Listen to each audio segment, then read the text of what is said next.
So students, in this video I'm going to explain you the term shilling effect, also known as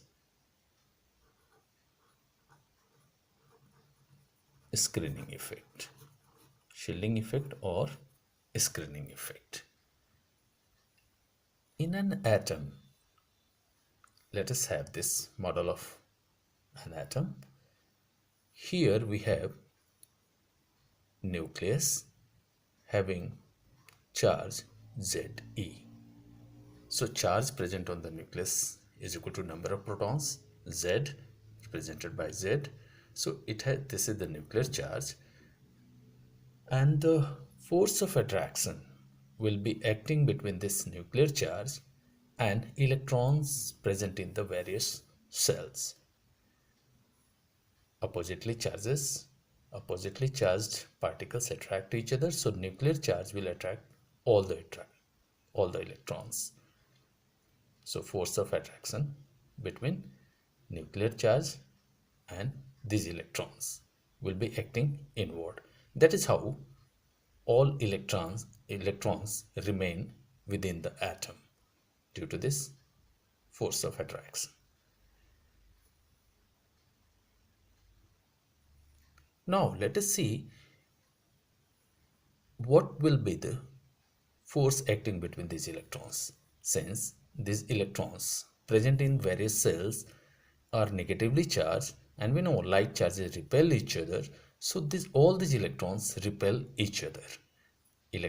So force of attraction between nucleus and electrons present in the various cells, and force of repulsion is acting between electrons. All electrons are repelling each other, and these core electrons present in inner shells are known as core electrons. So these core electrons will repel this valence electron or electron present in the valence shell, and the force of repulsion will act outward, and the force of attraction between this nuclear charge and this valence electron, the direction of attractive force will be inward. So this is force of attraction and this is the force of repulsion. So this force of attraction gets reduced to some extent by this repulsive force due to these electrons. This valence electron is not experiencing the full attraction or the attraction due to full charge of this nucleus. Suppose we have 10 protons and attractive force is equivalent to 8.5 protons only. Attractive force acting on this electron is to the extent of 8.5 protons only, or 9 protons less than 10. Suppose the nuclear charges or number of protons present in the nucleus is 10, and the force of attraction experienced by this valence electron will be to the extent of 9 or 8 protons only.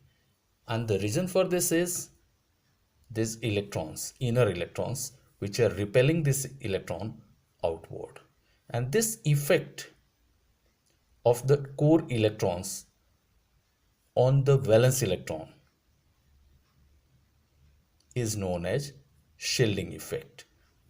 In other words, we can say these inner electrons are shielding this valence electron from the nuclear charge, attraction of the nuclear charge.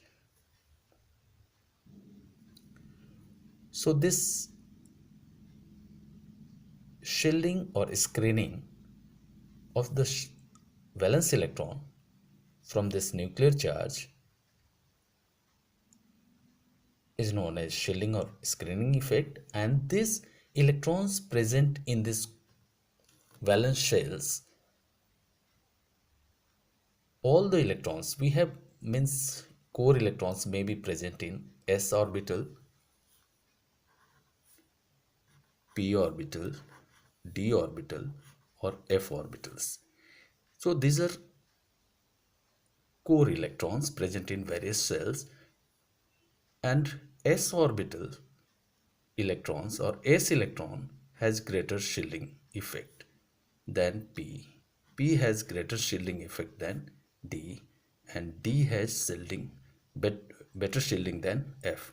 So s and p orbital, their shielding effect is greater. Better shielding effect,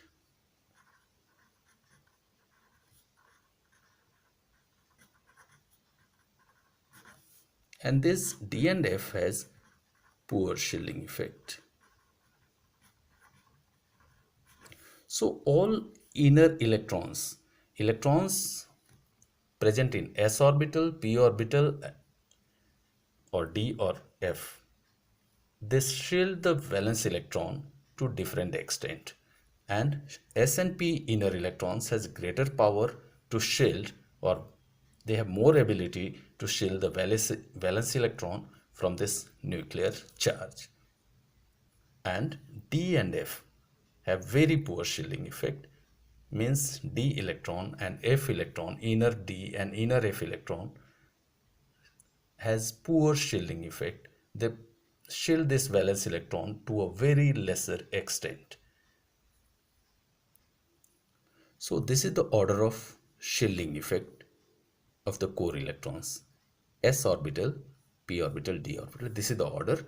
Now electrons present in the valence shell may be present in s orbital or p orbital. Valence electron most of the times either s or p, I mean in both. Valence electrons may be present in S. So now the question is, are the S electron and P electrons are shielded by the core electrons to the same extent?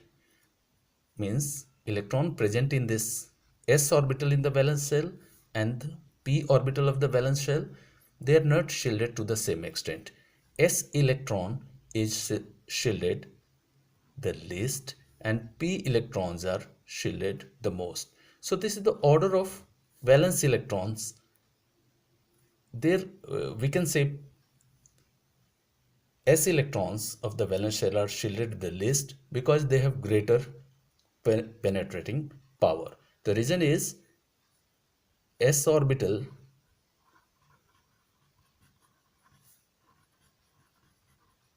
electrons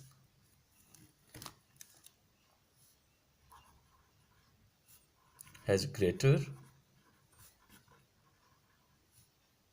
penetrating power.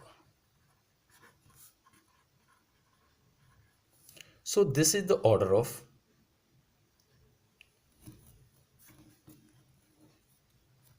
shielding of the valence electrons, and this is the order of shielding effect of inner or core electrons.